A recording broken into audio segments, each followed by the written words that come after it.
We started last week by looking at the skin, which is the first barrier of protection that we have. And George asked a really good question, which was about sunscreen.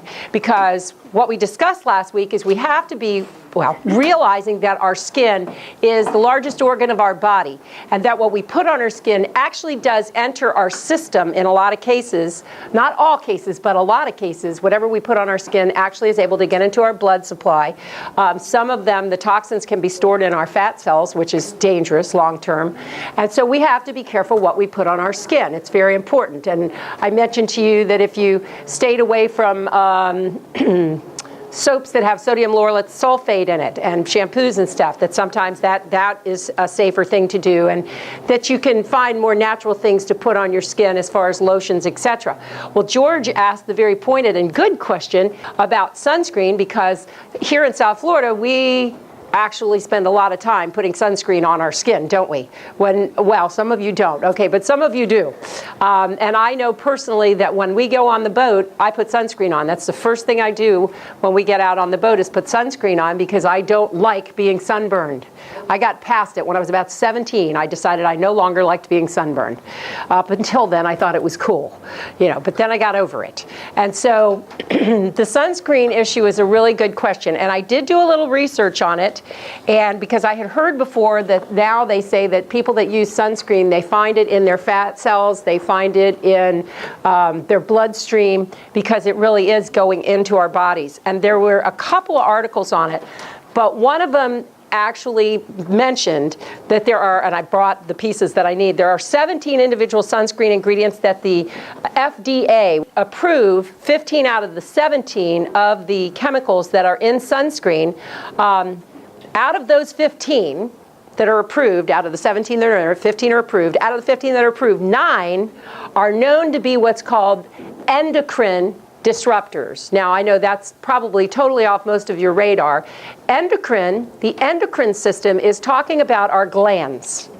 And our glands produce hormones.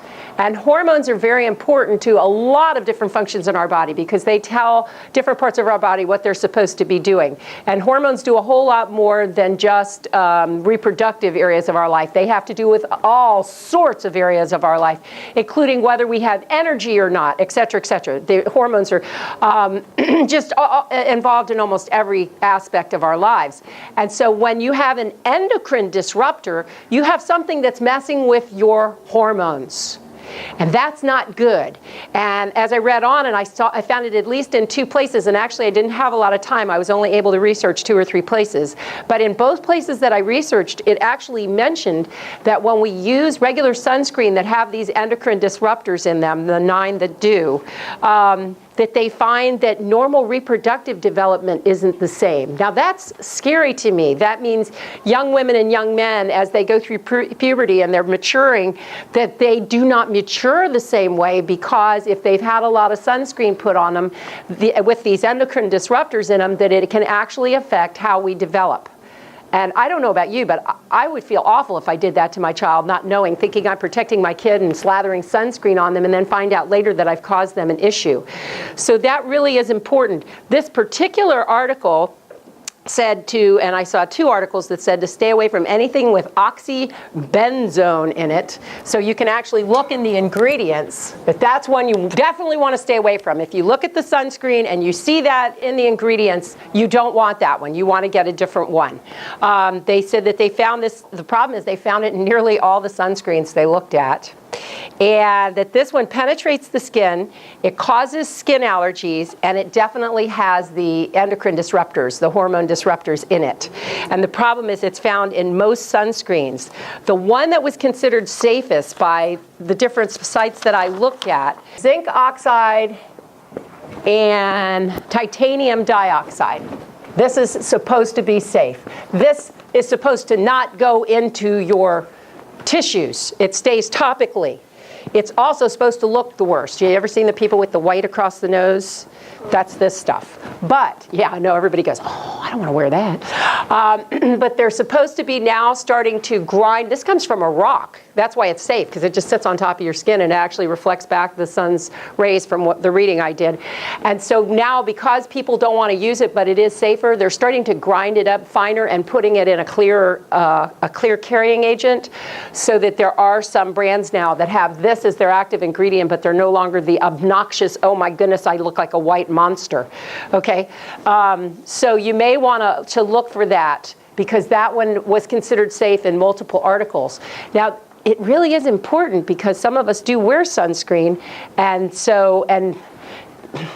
the other thing that got to me as I read this was they said you should put sunscreen on 20 minutes before you're in the sun, which, let's be honest, none of us ever think of it 20 minutes before we're in the sun, but that's okay, at least we're trying. Okay, so we put the sunscreen on. Then it says within an hour, 90% of it's gone. Within 2 hours, most of it's gone. Well, let's be honest, we don't think about that. We're out there having fun, and we don't think, oh, I got to reapply my sunscreen now. Put it on my phone or something, so it tells me. We're not there, right? We're out there having a good time. That's the whole reason to be in the sun in the first place, to have some fun, right? Okay, so, that could be a little bit of an issue, but the point is, you probably hear it on the commercials and stuff, to reapply. So if we're reapplying this stuff, or even if all summer long you're putting it on every day, you're going to want to make sure you have something safe. You don't want to be poisoning yourself. And the scary thing is, for the older people in the room, they actually found this stuff in mother's milk. And so the sunscreen, these bad ingredients that are in the sunscreen are in the mother's milk, that these moms are actually feeding it to their babies as they're putting it on their skin. So this is really important. The guy that wrote this article is actually a plastic surgeon. He was saying that it breaks his heart when he's at the beach or whatever and sees young mothers slathering their babies with sunscreen, not realizing that they could actually cause them damage, that they won't they could actually have issues when they grow up, and they won't develop their reproductive organs correctly. And I'm not even going to give you details, but as a mother, the stuff I read that it could cause was scary, to think that it could happen to your children, that they would not develop reproductively correctly as a teenager. So it is a very important issue. If you don't write anything else down, please write that down, that's the one you want to look for, because that is a safe ingredient. It's supposed to work well. It's supposed to not cause skin allergies, not be an endocrine disruptor, okay, so it doesn't mess with your hormones. All right? Very good question. Now, how that came up is because our skin is the first defense that we have in our immune system, isn't it? And so we do need to take care of our skin, and we need to be careful what we put on our skin, and that should play into our overall trying to be healthy, is what are you using on your hair, what are you using as far as your lotions, your makeup, all those things would play into it.